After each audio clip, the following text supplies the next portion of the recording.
welcome back to Fit as a Fanny. I nearly said it again. I nearly said, I'm Sam and this is Gemma. I'm Gem and this is Sam. And today we're going to talk to you all about periods.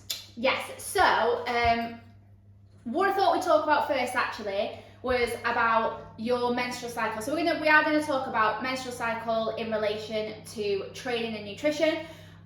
But you'll be surprised at how many people, women, have no idea about their cycle. None whatsoever. What it entails, the stages to it, where they are in the cycle, and especially if you take a form of contraceptive, it can also completely throw you out of whack of like knowing whereabouts you are in your cycle, because some contraceptives obviously stop your periods altogether. Some can affect you where you actually bleed more than you usually would do if you weren't on a period. So I thought it would be good just to first of all get to grips with what the menstrual cycle is. Yes. So there are 4 stages to the menstrual cycle. We have your menstruation or your menstrual week, so that's your actual period. You then have your follicular stage.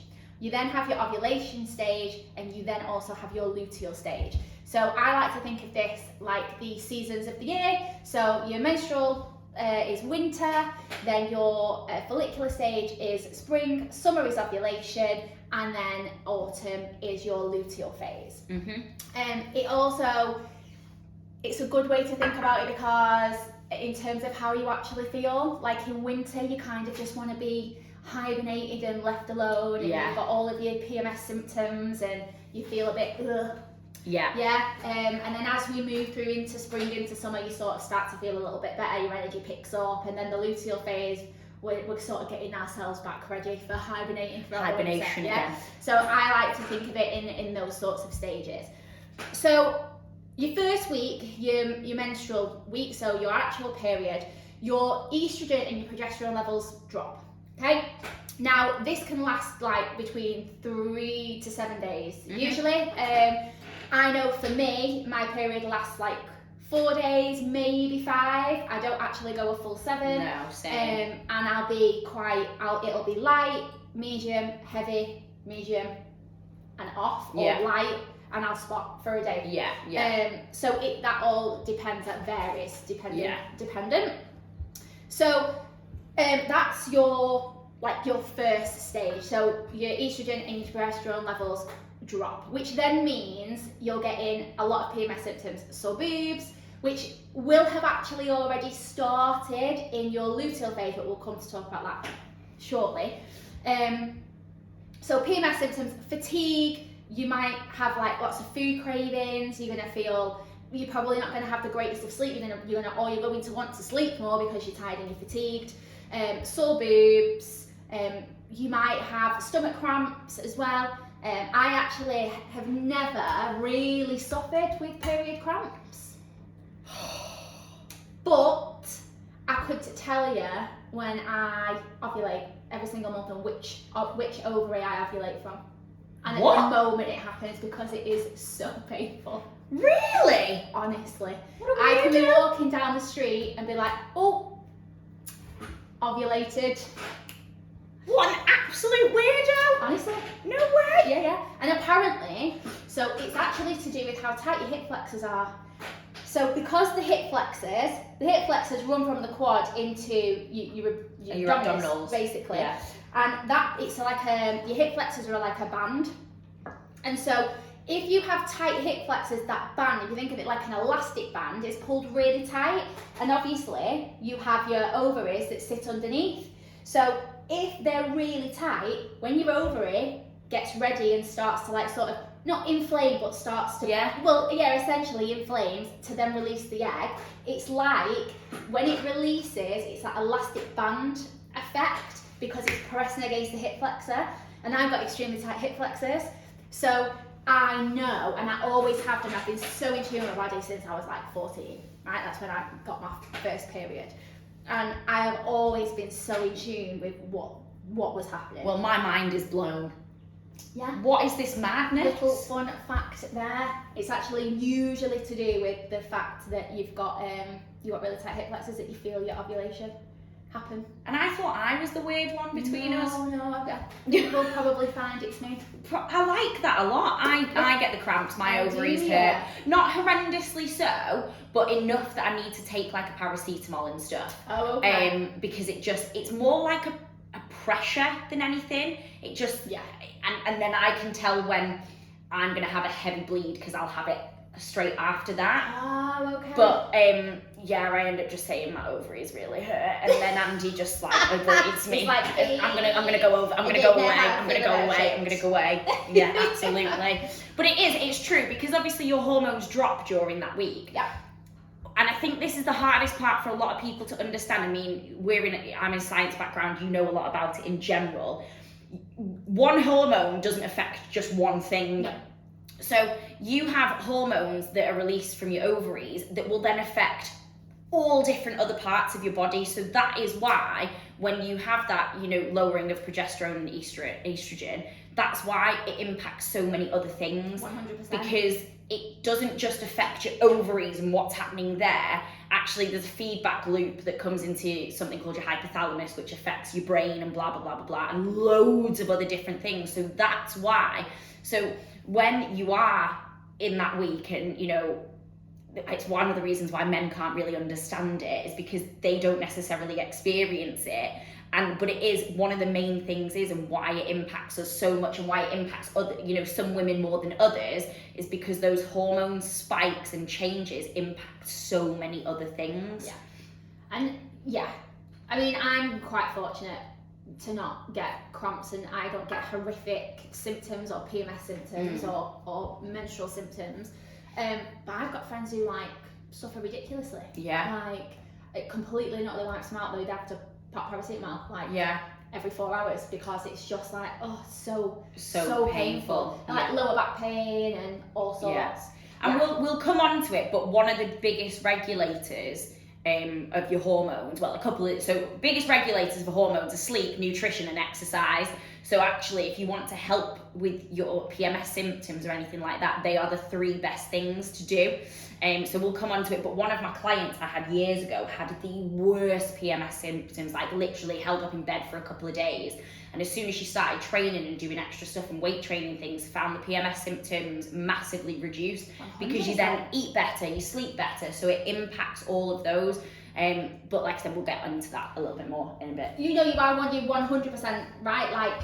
Realistically, on your period week, or that stage of your menstrual cycle, you're going to want to crave carby food. Yeah. But what you should really do is not, obviously we aren't cutting out carbs. No, that's not what we're doing. We never do that. Because you're going to want the energy. So we still want to be making sure that we've got a really good mix of carbs going in there.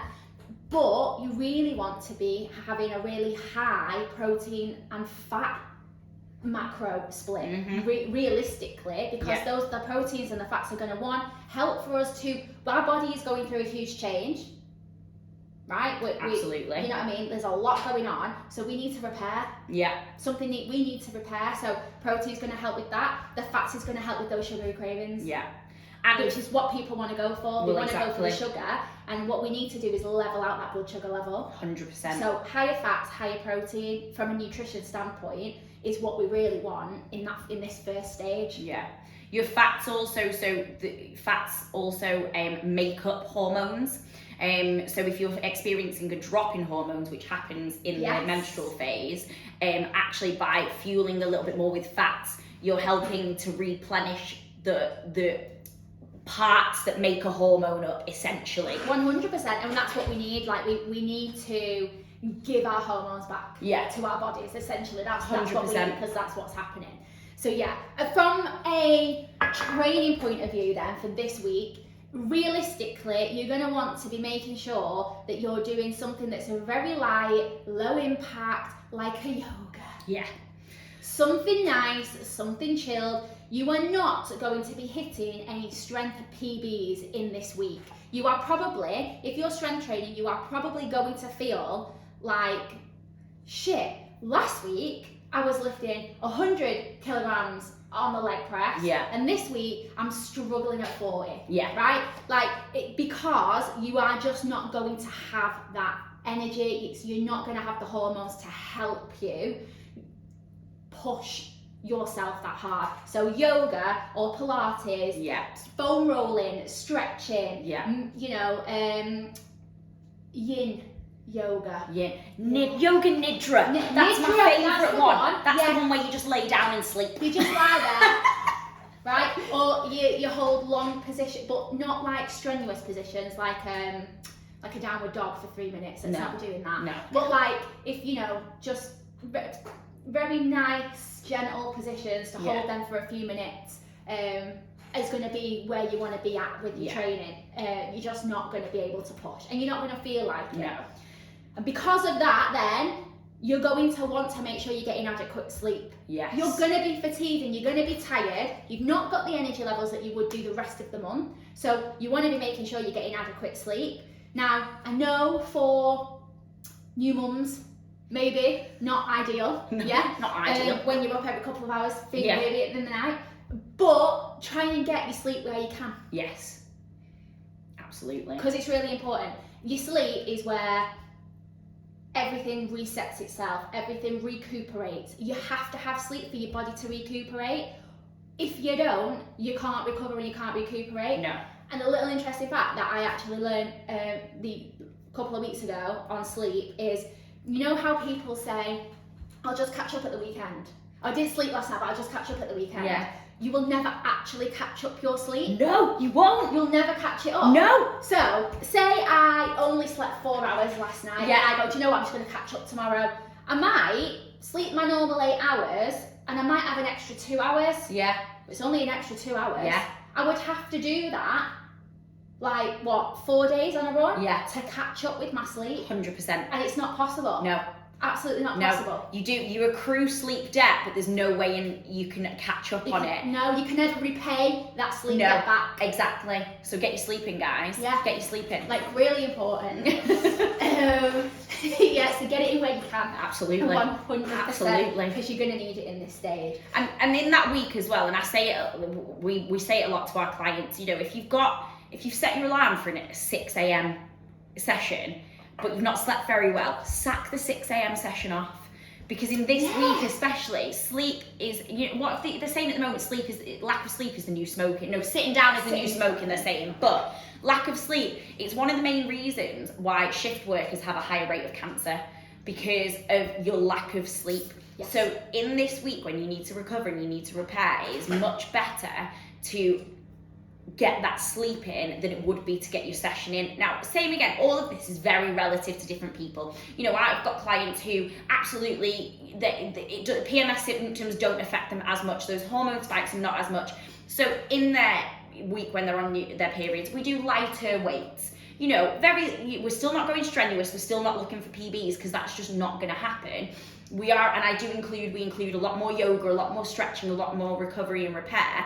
But then you will have other clients or other people who it wipes them out, and just getting some steps in a day, getting a bit of fresh air is all that you can feel like you're doing, and you are focusing on that sleep element. So it is still person specific, but this is not the week to be hitting new PBs. Definitely not. You're going to set yourself up to fail. Exactly. Because you're just not going to be physically able to do that. And then no one wants to be crying in the gym. No.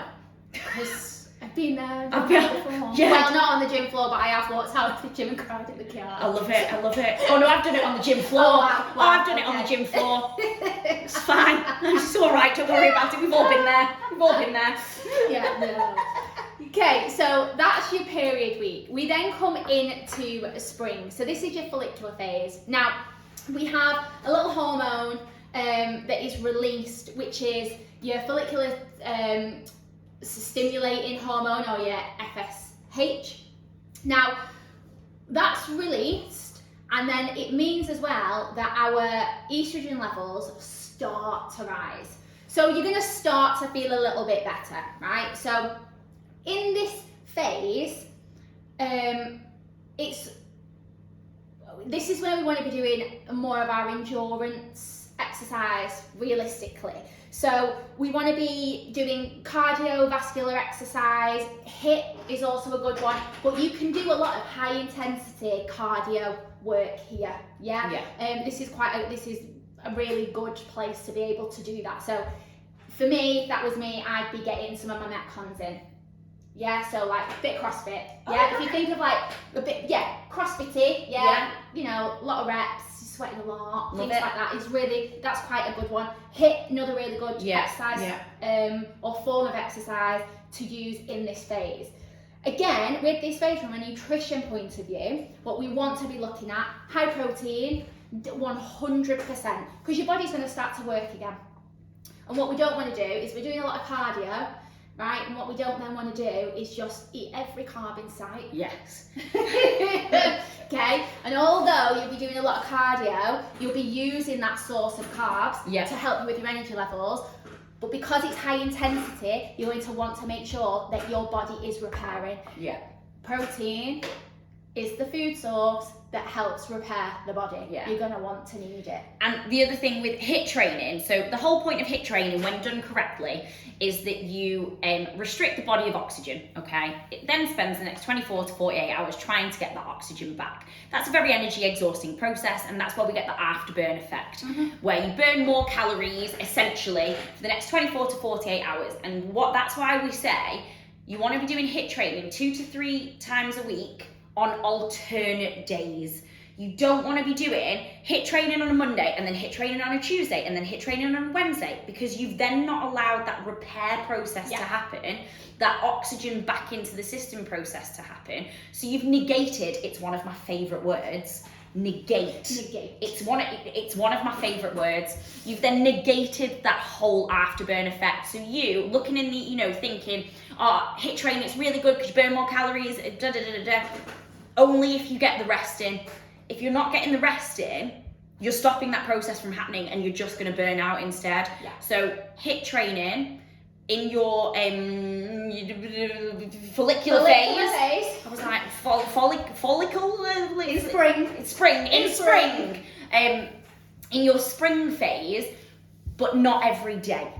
Yeah, we need that recovery, we need that repair to get the benefits of HIIT training. So 2 to 3 times, alternate days. I mean, realistically, that's a good rule of thumb for any training. So I do that with my postnatal clients, right? So they'll get 3 workouts, or they'll do the same workout 3 times for the week. They'll come and do it with me, they'll do it twice at home. I was like, but you need to have a rest in between. Yeah, 100%. Right? And I think that's, in fact, I was having this conversation with one of my clients because she said, what's the difference between me doing full body and doing a split? I was like, there is none. I was like, there's no difference in what results you'll get. I was like, but you come and train with me 3 times a week, right? So, and we do, we do have like a gap in between. We do Monday, Wednesday, Friday. But for example, say that she was coming to me Monday, Tuesday, Wednesday. Now doing full body, one after the other, we're not getting that rest in between. No. So I would never ever in a million years train full body, one after the other. Not at all. No, I would never do it. I said, so if you were going to train Monday, Tuesday, Wednesday, I'd do legs Monday, upper body Tuesday, legs Wednesday, or a lower body Wednesday, because those body parts are getting the adequate rest that they need. Exactly. And so we were having that conversation actually, literally only a couple of days ago. So that is actually a good rule of thumb, not only to work it in with your menstrual cycle, but across the board. Yeah, just to give you that rest, because your body needs it. And I always describe it as a Lego house. Oh, okay. This is my Lego house analogy, right? So you're trying to build a better Lego house, right? And your Lego house is your body. Yeah. So every time we work out, we remove a few Lego house bricks. Yeah. And then we build it back up. But if you're not getting that adequate rest, you can't replace those bricks. You can't build a better Lego house. I like it. And then I describe the workers as carbohydrates because they need the energy to work. I like it. Lego house analogy. Amazing. I love that. I'm that a child. That is a good one. I get it massive. Surprised it wasn't a Disney castle, to be honest. I mean, could be. In my head, when I'm viewing it, I am building a Disney Lego castle. It's a Disney Lego castle, of course it is. Of course it is. Anyways. Okay, so once we've moved out of our follicular phase, we then move into our ovulation. Now this is actually my favourite week of my whole cycle, because it's when I feel the strongest, it's when I can really push for PBs in a training perspective. So at this point, our estrogen is we've got a slight bump in our estrogen levels, because remember, they were already rising in our follicular stage, but now our progesterone levels also start to elevate. So they also start to rise in this stage. Now, along with that comes a slight rise in your body temperature. You are probably going to find you're going to be a lot sweaty and a lot warmer in this point of your cycle. Now, I know when I'm sort of like, when I'm in my summer phase. It's summer because it's a lot warmer. It's a lot hotter. Okay. Know when I'm in my summer phase because I'll go to bed and I'll wake up and I'll be dripping. Yeah, absolutely. Like and it'll be ridiculous. Yeah. Right. So I know that my body temperature elevates. Yeah. I know it for me. Right. So there will be a slight rise in your temperature at this stage. So your core temperature is going to be a little hotter, which means that actually your body will burn. Your metabolism is also going to have increased at this point. So from a training point of view, this is where we can start hitting those PBs on a strength or resistance training wise. HIIT also, we can do HIIT because we're going to be all right with it. It's absolutely fine. That's not a problem. But yeah, strength training, this is the best week to strength train and get your PBs in, like completely and utterly. It's my favourite week. It's the week where I get through the whole week and I'm like, yes, I smashed every single training session I did. My diet has been on point because I don't feel hurt and I'm not craving sugar. So this is where I really hone in my diet, and it's a very high protein split. And my fats and carbs are usually around about even. But I would go for like a 40% protein at this point. Absolutely. Because if I'm lifting heavy or I'm training real hard, one, I'm going to need the carbs, so I don't want to drop my carbs lower than 30%. I'm not going to want to do that because I'm going to be completely obliterated. But I am also going to want to make sure that we've got the protein in there so I can recover on my rest days. Yeah, so that we build that Lego house better. That's going to be the analogy for this one, isn't it? The other thing that we want to be looking at getting in here in this phase is vitamin D and calcium. Oh! Yes. Because vitamin D helps with our immune system. We're pushing really heavy. We're pushing our body to its max. The likelihood is that then it's going to be a lot easier for us to, if our body is depleted, we're going to catch more things. Do you know what I mean? We're going to get ill, right? Or we could get ill. So we want to be making sure that we've got that vitamin D for our immune system and calcium as well surging through the body. So to making sure that we definitely get our calcium and vitamin D in at that point. Like that. That's a great one. Did you also know, so vitamin D is one of the precursors into making dopamine. Did not know that. So that's why SAD, so seasonal affective disorder, that's why they get you to do light treatment, because vitamin D comes from light. Of course. And it helps to make, it's a precursor to dopamine. Didn't know that. So basically just take your vitamin D. Take vitamin D all the time. It's vitamin D, for female clients, I always recommend vitamin D, vitamin C and iron, because iron, obviously. Iron, honestly, like I struggle with I've still never got down to the bottom of it, but my body doesn't retain iron. Maybe it's a hickey thing because mine doesn't. Right, okay, so every couple of months I will feel really crap. Yeah. And I'll not understand why. And then I'll go and have my bloods done. And they'll be like, your iron levels are really low. Yeah. You're going to have to take 3 tablets a day. Yeah. But then taking 3 tablets a day of iron causes a whole other host of issues. Makes you a little constipated, I'm not going to lie. It's not great. So, I've only ever, I take a regular iron tablet. But for some reason, my body, and I eat a lot of red meat. Yeah. You don't. But I do. I love a steak. I love lamb. Why are you giving me something that's still mooing? It's not mooing. It is, because it's bleeding. It's there. I can see it. Not medium. No. Do you know? Right.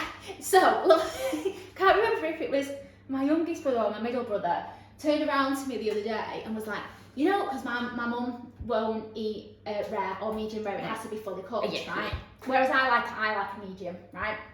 And one of them, I can't remember which one it was, turned around and was like, that isn't actually blood.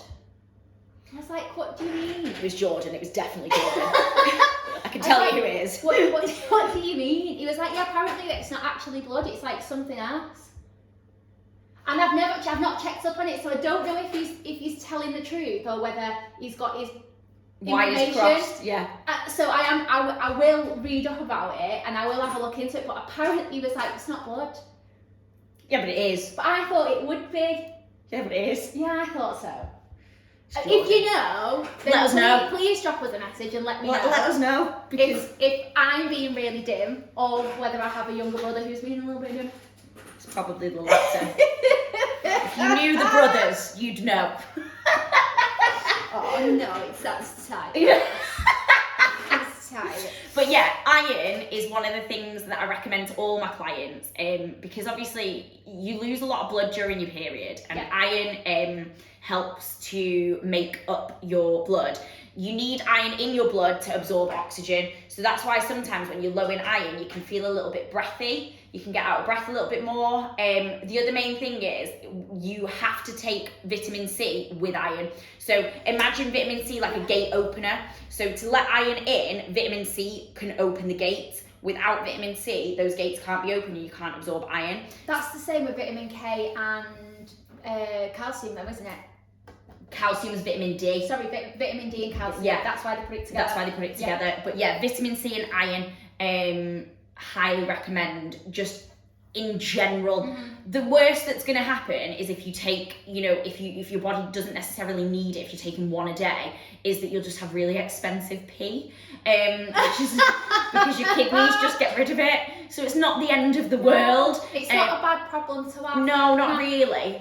So yeah, vitamin C, vitamin D, iron, and calcium by the sounds of it. Yeah, because again, vitamin D and calcium. Like it? Yeah. Okay. Mm-hmm. So once we've hit summer and summer's over, we're then into autumn. Now, again, this isn't actually that bad of a week, really. As we taper to the end of the week, we probably are going to start to see some of those PMS symptoms starting to come into play because we're getting ready for our period week. At this point, your progesterone and your estrogen levels have risen, yeah? So we're kind of back up to where we should be. Here we can...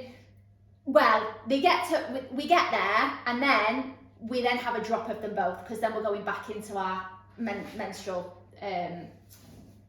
phase. That's the word I was looking for. Go. Our menstrual phase. So here, in terms of training, we're looking to low to medium resistance training. So again, we're not going to be pushing for like really heavy weights, strength training, but some lower weights, slightly higher repetition. We're going to be fine with some lower intensity HIIT. I mean, which is a contradiction in itself anyway, because it's high intensity interval training, but something that's a little bit more low impact. We're looking at low to medium, right, of intensity training here at this point. So, I mean, you can go and do like your yang yoga.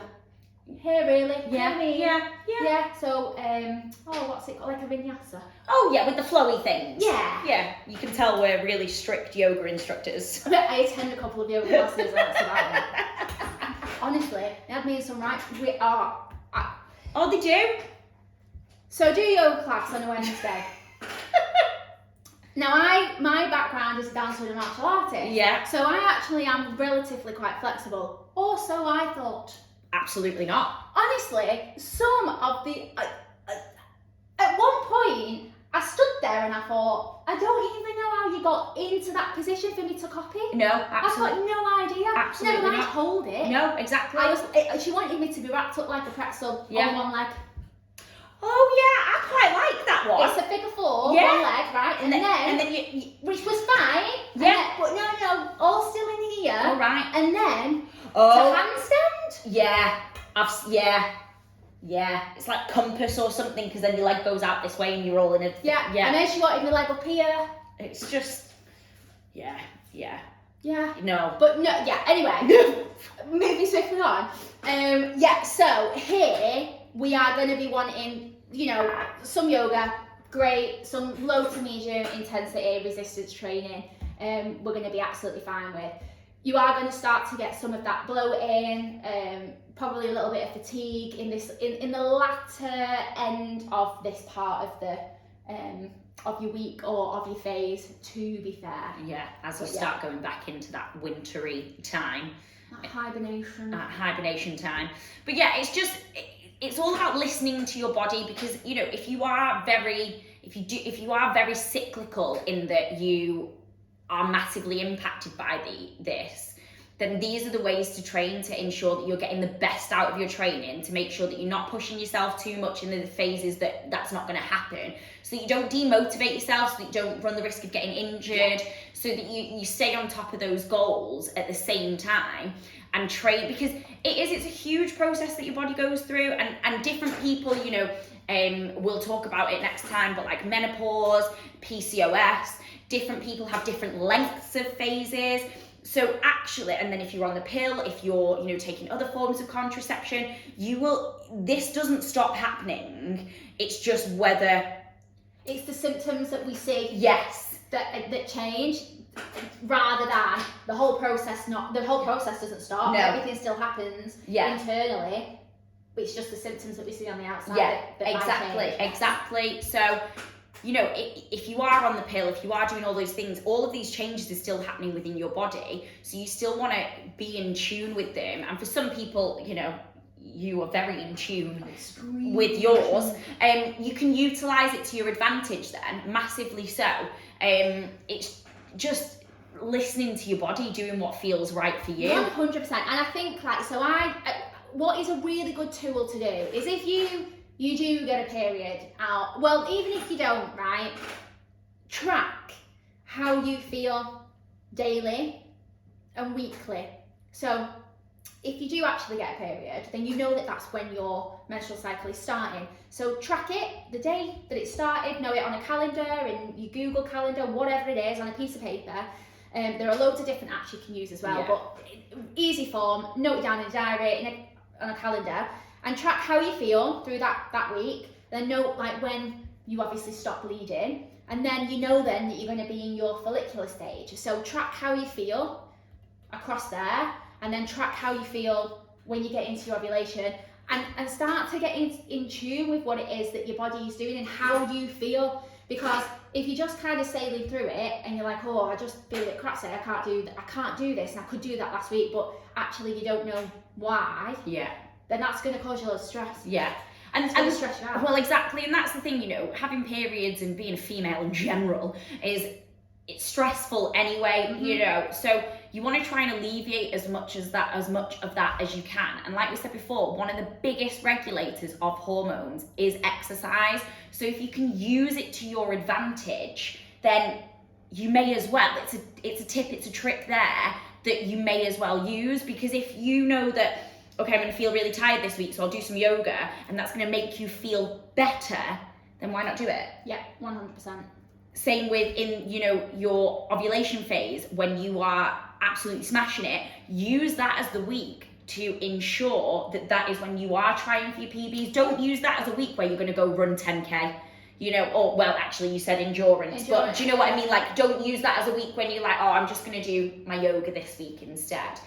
Use it to your advantage. Utilise your own body to get the best out of your own body. Absolutely. Rather than being your own worst nightmare. Well, yeah. And I've said it on numerous occasions, and you've said it on numerous occasions. If you have a trainer and your trainer doesn't know when your periods are, you either need to tell them, yes, or you need a new trainer. Yeah.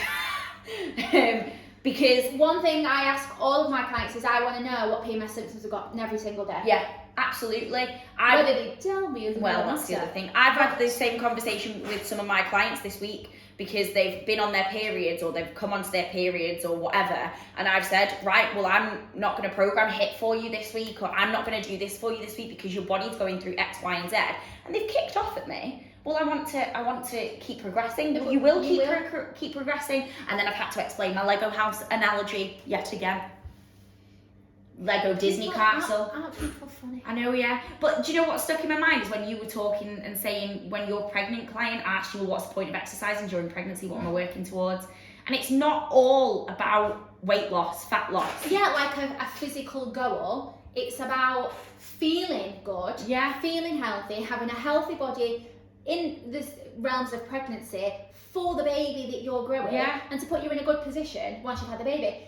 from an everyday life point of view, as a woman, day to day, to be healthy, to make sure that I can walk up and down the stairs, to make sure that, you know, in 10 years' time, I'm not going to drop dead and I'm potentially going to leave kids behind without a mum because I didn't look after myself. Do you know what I mean? Like, those things, it's about all of those things. It's not just about being able to get, you know, in whatever size dress it is that I want to get into, or, you know, because I want to feel, because I want to look a certain way. It's not always about just weight loss. No, absolutely not. And that's, if you are struggling with PMS symptoms, look into exercise, use that as a tool to help alleviate some of them, because they really do. Exercise releases endorphins. Endorphins make you happy. Happy people do not shoot their husbands. What's that from?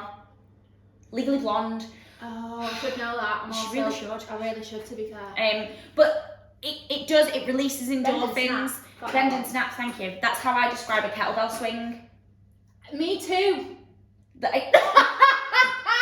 Me too. Excellent. Actually, me too. Or an aggressive thrust. Ooh. And then with a cheeky wink at the end, but I can't actually wink. Like, this is me trying to wink. It's not subtle, that, you know. No, it's really like a pirate. I can't do it on the other side. Arr. Anyways, guys, look after your Lego houses. Oh, just a little point actually before we wrap it up. So, in your luteal phase, that's actually from a nutrition point of view where you can start to utilise carbs. Right, okay. Yeah, just going to throw that in there. Fabulous. I forgot to mention that. But yeah, that's where you can start to really utilise carbs. Excellent. Yeah, good shout. So just eat them, you'll be right. Have that cookie. Absolutely fine. Have that cookie. But yeah, guys, look after your Lego houses. And Fit as a Fanny, we'll be back next time. We're going to talk about menopause. Yeah. See you later.